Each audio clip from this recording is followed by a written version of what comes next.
G'day, my name's Wilfred West from Loch, Victoria, Australia. Today's date is the 25th of the 3rd, 2015 and the time is 10:08. Temperature currently outside is 14. I just wanted to quickly show you my car at the moment. I've used that much fuel, as in diesel, just a fraction over quarter tank at 281 k's. 81.6 k's. Now that's not too bad. Now I like this. The reverse camera works really good. That works fantastic. At the moment we're going to go for a quick drive down the Surf Beach, and then we'll go for a quick drive so we can find the kangaroos. But that actually looks really well. I'm happy with that. I'm a little bit disappointed with satellite navigation. Sometimes it seems it doesn't want to pick up the phone anymore using the smart link. I might have to try to update the device itself again, and we'll see how we go from there. I just let the car warm up because I find it drives better warmed up. Okay, well, without further ado, we'll go for a quick drive and we'll have a look around town, shall we? I hope you all like this video, and if so, please subscribe.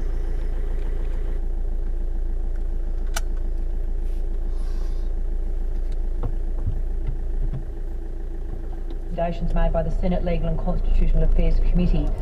Schedule 4 to the bill will be amended to increase the time frame from 7 to 14 days in which an application for reinstatement may be made by an applicant who failed to appear before the Migration Review Tribunal or the Refugee Tribunal, and whose review application was subsequently dismissed as a result of that non-attendance.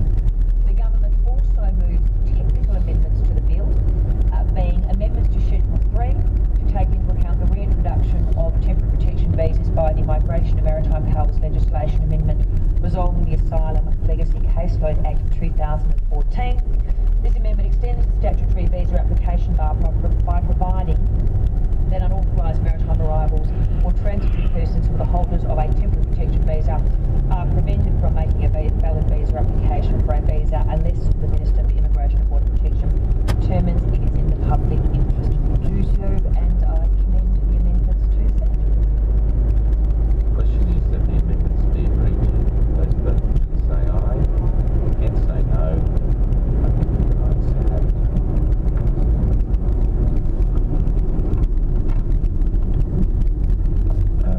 I believe we should now move to opposition amendment number 8 on sheet 7578. Chairman, we're not proceeding with that amendment. Thank you. So, yes, Minister, I think the remaining amendments are 2 and 1 on sheet EE11. Thank you, Mr Deputy President, and I move Government Amendments 2 and 1 on sheet EE113 by leave together. Is leave granted? Being no objection, leave is granted. Thank you, Mr Deputy President, and these amendments are purely technical in nature. This amendment would fix references to this bill in other acts so that they refer to the Migration Amendment Protection and Other Measures Act 2015 rather than 2014. This is a technical clean-up and does not have any effect on the interpretation or action of the other acts. These amendments do not modify the interpretation of this bill, the Legacy Caseload Act, or the Foreign Fighters Act in any way. The question is that the amendments be agreed to. Those that say aye, against say no. I think the ayes have it. Unless there's any other amendments, I believe the question now is that this bill as amended be agreed to. Those that say aye, against say no. I think the ayes have it. The question is that the bill be reported. Those of that opinion say aye, against say no. I think the ayes have it.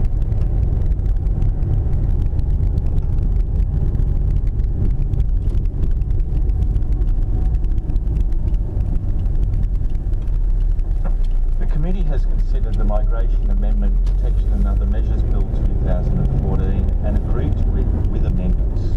Minister. Thank you, Mr Deputy President, and I move that the report of the committee be adopted. The question is that the report of the committee be adopted. Those of that opinion say aye, against say no. I think the ayes have it. Minister. Thank you, Mr Deputy President. I move that the bill be read a third time. now read a third time. Those that opinions say aye, against say no. I think the ayes have it. Those have it. Vision required. Ring the bells. This is wasting fucking time. You only have to read a bill once, maybe twice, but the third time? Oh my god. Just use closing stages then of this process on the migration amendments, protection and other measures. I'm reading the bill the third time. It's fast and Times weather forecasts for capital cities for today. Possible late shower in Brisbane, 33 degrees, 27 in one or two light showers around, top 24, 19 at the moment. Here in Canberra, partly cloudy day, expecting 23 degrees in the nation's capital, 14 and a bit at the moment.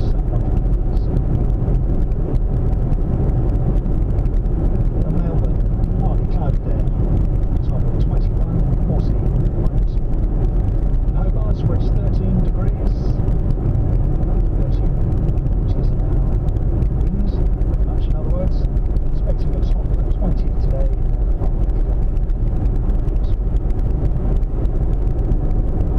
In Adelaide, a shower or two expected, and windy as well.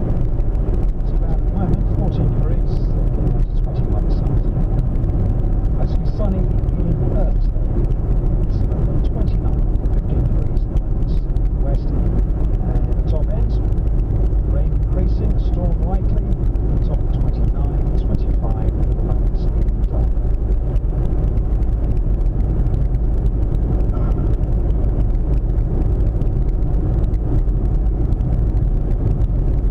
While senators gather this vote on migration amendments, to other news stories, the influential body of Islamic clerics in Afghanistan has condemned the lynching of a woman in Kabul this week. The statement said the woman, named Fakunda, was a good Muslim and had been right to oppose the selling of talismans. She was killed at the shrine after accusing a mullah of doing this. Thousands of people have held a protest demanding justice against her killers and those who endorsed the lynching. 13 police officers have been suspended and face questioning. President Barack Obama says it's hard to envision how turning to probably sometime this morning.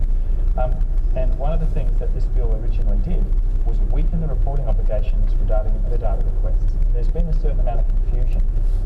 The police, anti-corruption agencies and other enforcement agencies are required to report to the Attorney General's Department every year how many warrantless authorisations and how many warranted interception requests for stored communications and live communications that they require. It's not a bad reporting obligation. We'd like to see more detail but nonetheless, that amounts in aggregate to about 340,000 warrantless metadata requests a year, including prospective requests, which allow agencies to track people around the landscape effectively in real time. About 340,000 in total, and about 4,700 warranted interception requests. So that's what the police agencies are obliged to report under the TIA Act. What telecommunications providers are required to report to the ACMA, however, is an entirely different matter. And the total aggregate number is nearly 750,000. So presumably what's happening is agencies are submitting requests that they're logging as one, but they're putting them out to multiple telecommunications carriers. So the aggregate is nearly 3 times higher. And what Mr. Turnbull, although I guess pushing the deregulation room through places where it doesn't belong, maybe Mr. Turnbull's even aware of this, was actually proposing to abolish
today.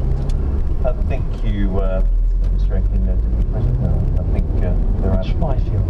seeking to make a contribution, so I thank those who have. I just want to do three things quickly, just briefly cover off on the main provisions of the bill and respond to some of the points raised by some of the cars locally. Mr. Acting Deputy President, the Telecommunications Legislation Amendment Deregulation Bill 2014 will streamline telecommunications regulation while maintaining important consumer safeguards. The amendments will contribute to the government's agenda of cutting red tape by $1 billion every year to reduce the regulatory burden. The bill delivers reform in the portfolio through better targeted regulation to lower the cost burden on industry and consumers with expected savings of $6.71 million a year. There have been extensive and close consultation between industry, consumer groups, government agencies and the Department of Communications. The government did release a discussion paper and telecommunications deregulation roadmap in early 2014 and followed up with a stakeholder forum in May last year. In February, as colleagues would know, the Senate referred the bill to the Senate Environment and Communications Ledge Committee for inquiry and report by May. The committee recommended that the bills be passed, and indeed this was the second time that the committee had examined these bills.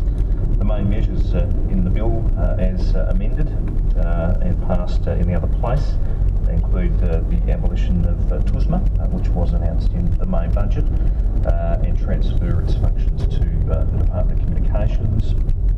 There's the repeal of minor regulatory requirements governing certain adult phone services, and removal of the time limit on registration on the Do Not Call register that Senator Ludlam referred to, removal of the arrangements for the ACMA to register e-marketing codes under the Telecommunications Act, reduction in the scope of telephone pre-selection obligations, minor compliance changes relating to the publication of notices, and a minor change to the consumer notification obligation concerning the customer service guarantee. And a lot of these are just common sense changes which reflect the changing world that we're in and how telecommunications has changed over time. Mr. Acting Deputy President, there were two points that Senator Carr raised. I just want to cover off on, and which were also touched on by Labor senators in their additional comments in the Senate committee report. The first is Labor senators being concerned that there was limited information provided by government on the amendments to the TUSMA agreement. I can indicate that the reality is that comprehensive information has been shared by the government and Telstra. Mr Turnbull's media release at the time, as well as Telstra's ASX announcement at the time of signing, provided comprehensive information in relation to the amendments to the TUSMA agreement. Telstra's ASX announcement was and still is available via a link on the department's website. There's also a summary of the terms of the TUSMA agreement on the TUSMA website. TUSMA is required to publish that information under Section 27 of the TUSMA Act, and if the TLA deregulated bills are passed, as it looks like they will be, then the department will make available the same information on the department's website. Mr. Acting Deputy President, Labor senators also were concerned that moving from a 14-day period to enforce a contractual breach to up to 6 months is a weakening of the TUSMA agreement. Let me just explain that the rationale for the extension from 14 days to 6 months is that it provides the Commonwealth a greater period of time to exercise its rights, providing TUSMA, or as is proposed by the bill, Department of Communications, greater flexibility given that both TUSMA and the ACMA have enforcement roles in this area.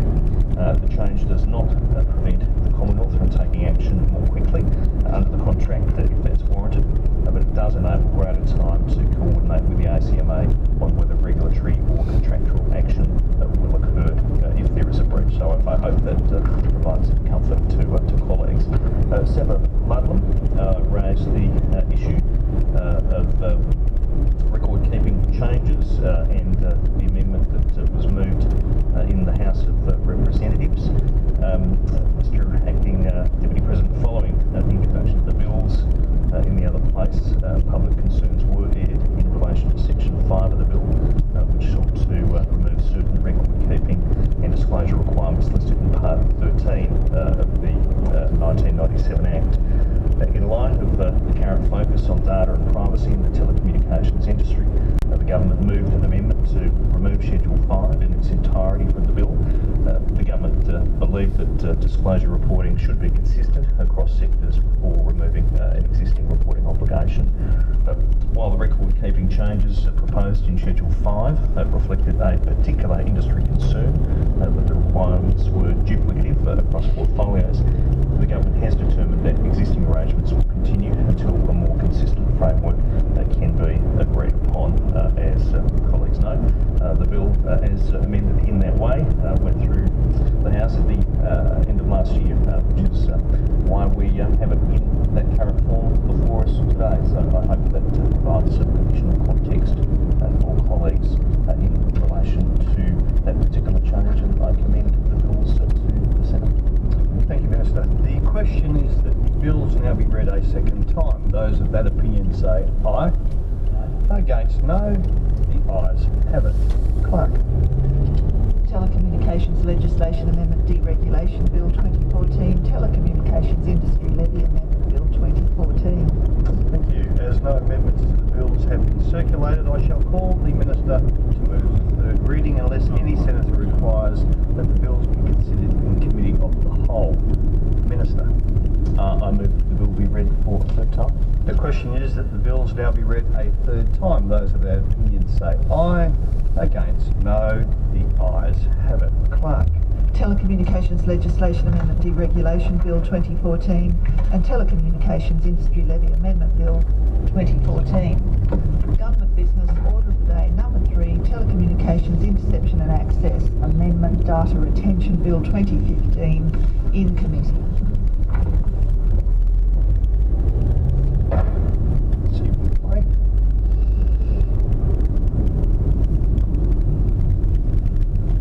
The committee is considering the Telecommunications Interception and Access Amendment Data Retention Bill 2015. The question is that the bill stand as printed.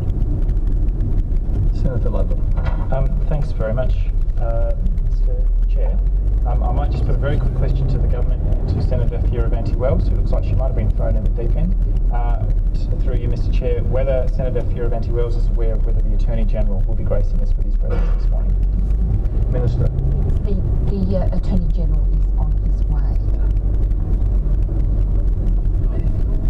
Yes, I am. Yes. Yes.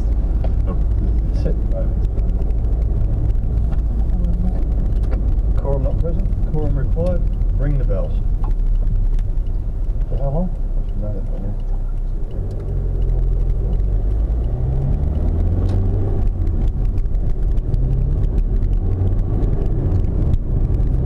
Well, the fact that there aren't enough senators in the chamber isn't the most pressing concern at the moment for the government.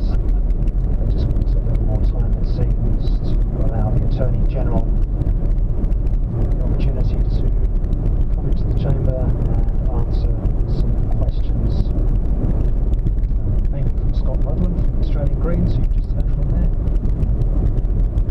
on the Telecommunications Interception and Access Amendments Data Retention Bill.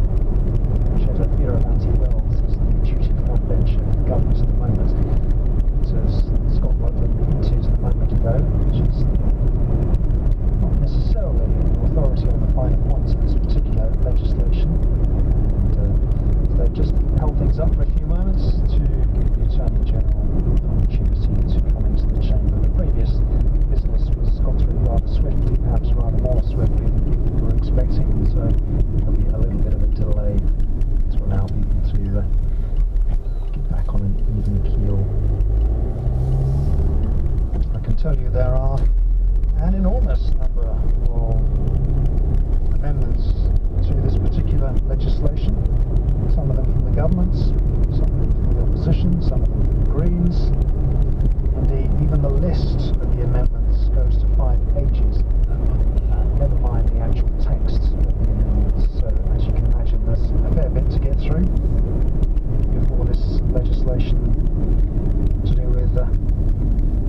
data and so on is passed by the Senate. It's already gone through the Lower House, of course.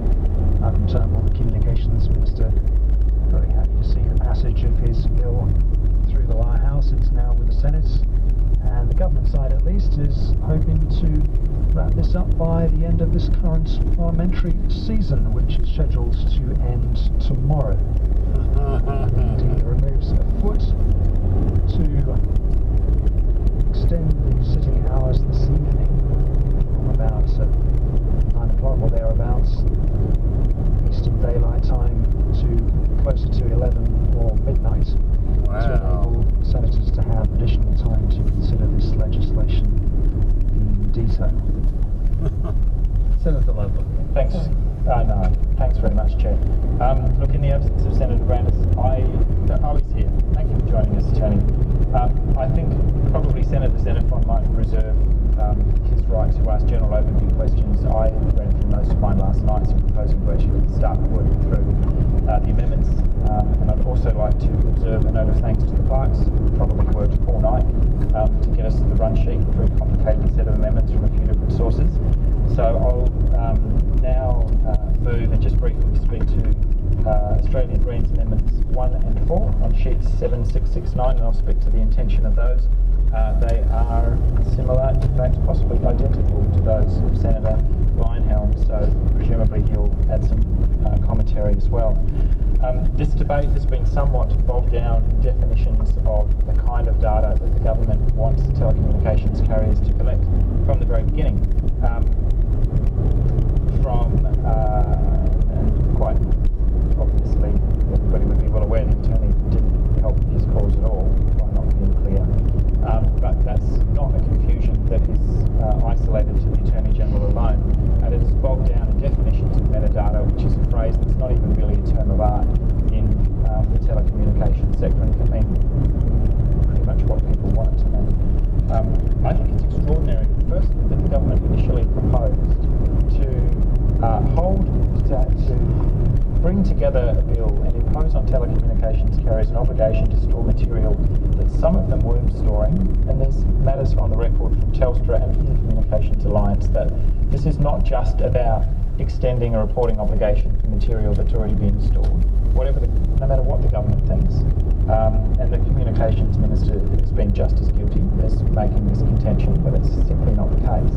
But the Attorney General's Department has been at this since at least 2008 that I'm aware of, proposing an arbitrary 2-year mandatory data retention, capture and storage plan. But as recently as January, the government still didn't know what kinds of material it wanted to force industry to keep. That's remarkable in itself.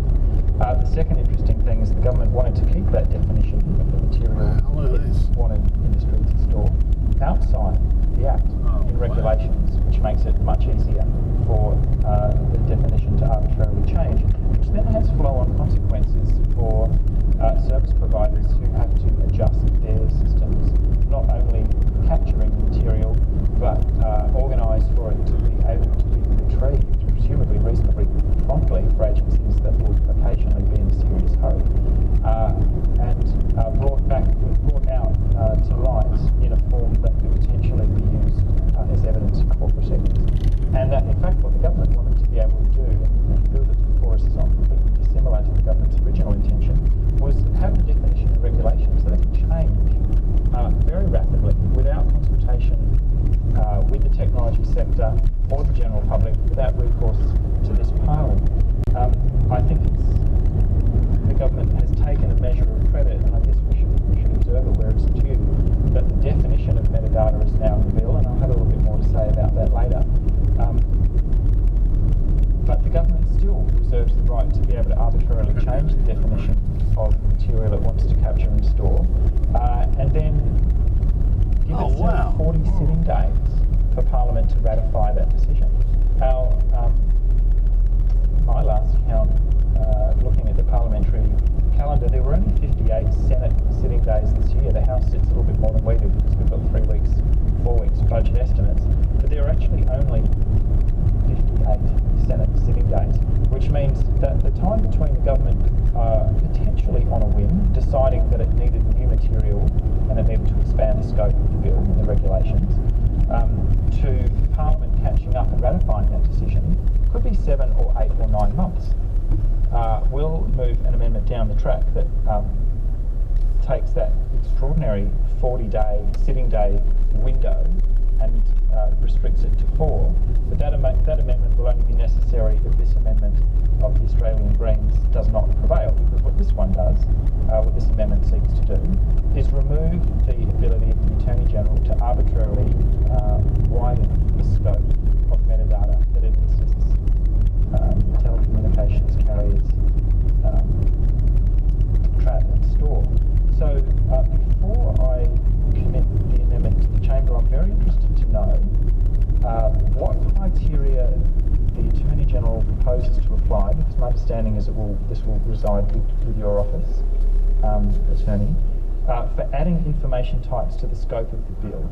So what would we expect to be happening behind the scenes prior to an announcement by the government that it's actually widened the scope of the data retention scheme? What process will you follow, and what criteria will you have regard to before making such a decision? Before I call the Minister, Senator Ludlam, I assume that you want to seek leave to move the amendments together? Thanks for the reminder, Chair. I'll seek leave to move amendments 1 and 4 together on sheet 7669. Is leave granted? Leave is granted. Minister. Thank you, Mr. George Brandis. Chairman. Well, Senator Ludlam, as you have acknowledged, the definition of the categories of, or the description, I should say, the categories of metadata has been located in the bill. The government has done that having considered the recommendations of the PJCIS, and it now forms section 187AA. Section 187AA sets out in descriptive terms My name's Wilfred West from Lochsport, Victoria, Australia, signing off. Thank you for watching my videos, and all comments are welcome. You all have a great day now. Technologies develop or emerge in which information of the kind referred to in those 6